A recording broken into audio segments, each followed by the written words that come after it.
तो दोस्तों सभी को राम राम। कैसे हो आप लोग? उम्मीद करता हूँ सब लोग अच्छे होंगे। तो आज डिस्कस करते हैं हम लोग अटलांटा इलेक्ट्रिकल्स के ऊपर में। ये कंपनी के ऊपर में जानते हैं हम लोग क्या कैसा रहा था इसका क्वार्टर 3 का रिजल्ट, और कंपनी में आगे का क्या फ्यूचर आउटलुक है ग्रोथ का, और कैसे क्या रह सकता है इसका। वो सभी हम डिस्कस करते हैं एक एक करके, पॉइंट पॉइंट टू पॉइंट। तो पहले जान लेते हैं क्वार्टर 3 में कंपनी ने मतलब टिमेंडिस मतलब कि इतना ज़बरदस्त ग्रोथ किया इसने। क्वार्टर 3 में सेल्स ग्रो बाय 80%, 80% से सेल्स ग्रो करा। तो पॉइंट टू पॉइंट समझते हैं हम लोग। तो इसका बिजनेस मॉडल है सिंपल, एक भाषा में समझ लो कि ट्रांसफार्मर मैन्युफैक्चरिंग करती है कंपनी। दैट्स इट, बस इसके आगे हमें कुछ नहीं जानना है। हमें कोई बहुत बड़ा इंजीनियरिंग नहीं करनी है इसमें कि और क्या करती है कंपनी। सिंपल सा ट्रांसफार्मर बनाती है कंपनी। अब इसकी यूज के बारे में आपको सबको पता होगा, ट्रांसफार्मर का यूज कहाँ होता है, कैसे होता है। फिर भी थोड़ा सा मैं हिंट दे देता हूँ। जो मेन इलेक्ट्रिसिटी जनरेट होती है वो हमारे शहरों से काफ़ी दूर होता है, क्योंकि वो हाई पावर होता है। जैसे मान लो कोई मतलब 1200 वोल्ट, हज़ार हज़ार वोल्ट, मतलब इतनी ज़्यादा इलेक्ट्रिसिटी हमारे घर के आसपास नहीं हो सकता है। तो इसको high voltage to low voltage में कन्वर्ट करने के लिए ट्रांसफार्मर का यूज होता है। तो सिंपल भाषा में समझ रहे हो ना आप लोग? तो आपके घर में जो इलेक्ट्रिसिटी आता है उसको यूज करने के लिए ट्रांसफार्मर चाहिए होता है। तो इसलिए, वरना क्या होगा, अगर ट्रांसफार्मर नहीं होगा तो हमारी टीवी, मतलब अगर डायरेक्ट वही बिजली आएगा जो वहाँ सप्लाई से आता है, तो हमारा टीवी मतलब फूक जाएगा, और मोबाइल चार्ज नहीं होगा, मोबाइल ब्लास्ट हो जाएगा। तो इसलिए ट्रांसफार्मर होता है ताकि बिजली आपको करंट सही से आपके घर तक एक लो वोल्टेज में पहुँचे। समझ गए आप यहाँ तक? आगे जानते हैं हम लोग। गवर्नमेंट का जो टारगेट है 500 गीगावाट का टारगेट है गवर्नमेंट का, जो 2030 तक उनको अचीव करना है एनर्जी सेक्टर में। 500 गीगावाट का इनका टारगेट है। और ट्रांसफार्मर और केबल का बहुत ज़्यादा हाई डिमांड है, ये तो आप मान के ही चलो। मतलब केबल एंड ट्रांसफार्मर इनकी मतलब कि इतना हाई ज़्यादा डिमांड है कि पूछो मत, क्योंकि गवर्नमेंट का भी इसमें बहुत ज़्यादा फोकस है। अब इसका डिमांड कहाँ कहाँ है? तो एक तो आपकी डिमांड तो हर जगह है, जनरल यूज़ के लिए भी है। बाकी इसकी स्टील इंडस्ट्री देख सकते हो, डाटा सेंटर का बूम चल रहा है वहाँ देख सकते हो, सोलर एनर्जी है, विंड एनर्जी है। जिस जगह से भी मतलब कि इलेक्ट्रिसिटी जनरेट होगा वहाँ इसका डिमांड होना ही है। तो ये 3-4 चीज़ हो गया। बाकी जनरल यूज के लिए भी है ही है, जो हम पब्लिकों के लिए है। तो स्टील इंडस्ट्री में इतनी बड़ी बड़ी मशीनें चलती है, वहाँ भी आपको हाई वोल्टेज से लो वोल्टेज या जो भी आप समझो, डाटा सेंटर में इतने इतने बड़े कंप्यूटर लगेंगे, वहाँ भी आपको ट्रांसफार्मर की ज़रूरत पड़ेगी। सोलर के लिए, अगर सोलर से एनर्जी पैदा होगा उसको सप्लाई करने के ट्रांसफार्मर चाहिए। विंड से भी सेम है। तो ये चीज़ आप पॉइंट टू पॉइंट समझ रहे हो ना? तो ये चीज़ हो गया। मतलब हर जगह एवरीवेयर डिमांड है और इसका ट्रांसफार्मर का। और ये कंपनी 6 टाइप की ट्रांसफार्मर बनाती है। Auto transformer, power transformer, general purpose transformer, और भी कई तरह के ट्रांसफार्मर हैं। तो इस तरह के ट्रांसफार्मर बनाती है ये कंपनी। 6 टाइप की ट्रांसफार्मर है। और आईपीओ से पहले इनके पास लगभग 3 प्लांट थे। जो इनका 2 प्लांट गुजरात में था और एक बेंगलुरु में था, जिसका कैपेसिटी लगभग 16,740 मेगावाट के करीब इसका कैपेसिटी था अटलांटा इलेक्ट्रिकल का।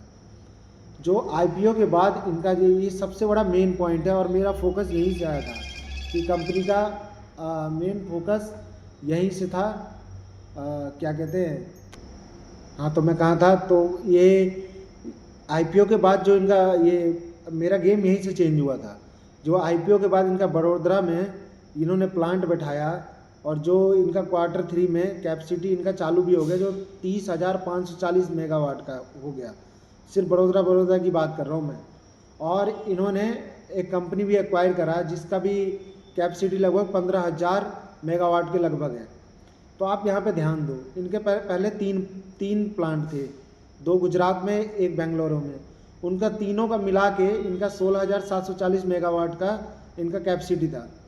अब इनका सिर्फ एक प्लांट जो इन्होंने अभी कैपेक्स करके बनाया है, जो क्वार्टर 3 में इनका वो भी उनके कैपेसिटी वगैरह भी चालू हो गया था, और उसका भी सेल्स आया जब ये 80% से सेल्स बढ़ा। सिर्फ बड़ोदरा वाले उससे 30,540 मेगावाट है, मतलब तीनों प्लांट से डबल। तो यहाँ पे गेम चेंज हो गया। और 15,000 इनका कहाँ से आया, जहाँ पे इन्होंने एक्वायर किया कंपनी।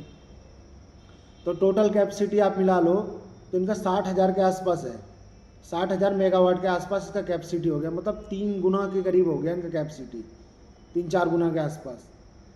और दूसरा गेम चेंजिंग क्या है, इन्होंने लो वोल्टेज ट्रांसफार्मर से हाई वोल्टेज में शिफ्ट करा, जहाँ पे इनका हाई एंट्री बैरियर है और ज़्यादा मार्जिन है।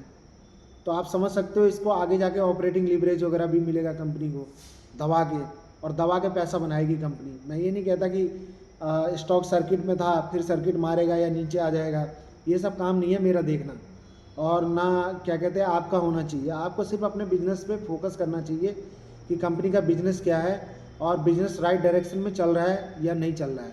नहीं चल रहा है तो उससे बाहर निकलो, जो चल रहा है उसमें घुसो, यही होना चाहिए मेन मुद्दा। तो ऑर्डर बुक की बात करो आप लोग तो 2451 करोड़ का ऑर्डर है इनका, और अभी 9 मंथ दिसंबर तक की बात कर रहा हूँ, आगे का पता नहीं।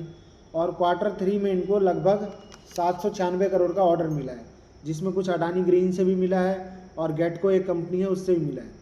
तो एक बहुत बेहतरीन कंपनी है, और आप लोगों को एकदम पढ़ के देख के इस हिसाब से चलना चाहिए। पॉइंट इसमें नोट करने वाली क्या बात थी, ये बड़ोदरा वाली पॉइंट नोट करने वाली बात है।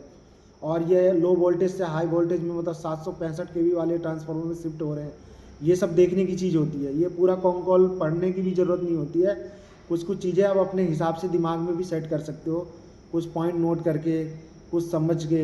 इस तरह से देखना होता है कंपनी को कि कंपनी का आने वाले समय में 2-3 साल सेल्स ग्रोथ क्या हो सकता है। तो इसका सेल्स के बारे में आपको बताया, 80% से सेल्स बढ़ा ईयर एंड ईयर बेसिक पे।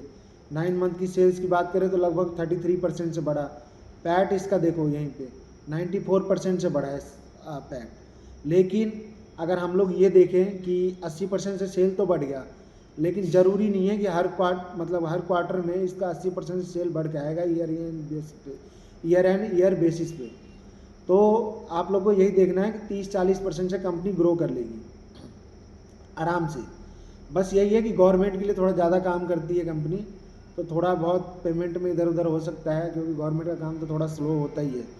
बाकी बेस्ट कंपनी है, कोई प्रॉब्लम नहीं है।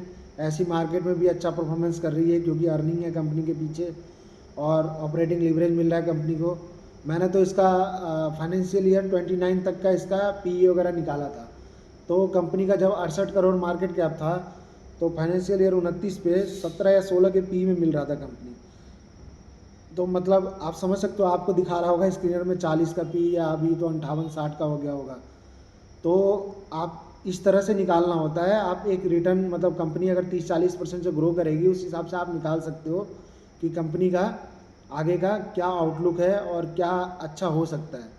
तो मेरी तरफ से आप लोगों को बहुत ज़्यादा वो रहेगा कि आप लोग कंपनी के ऊपर में प्लीज़ पढ़ाई करो, और मतलब कंपनी के बारे में पहले तो जानो कि कंपनी करती क्या है। कई तो ऐसे मूर्ख हैं जिनको यही नहीं पता है कि कंपनी करती क्या है, और पैसा डाल के बैठे हुए हैं, आराम की नींद सोते हैं, फिर बाद में पता लगता है उनको कि पैसा डूब गया। चलो धन्यवाद आप लोगों का, राम राम सभी को। वीडियो अच्छी लगी हो तो लाइक करना, सब्सक्राइब करना।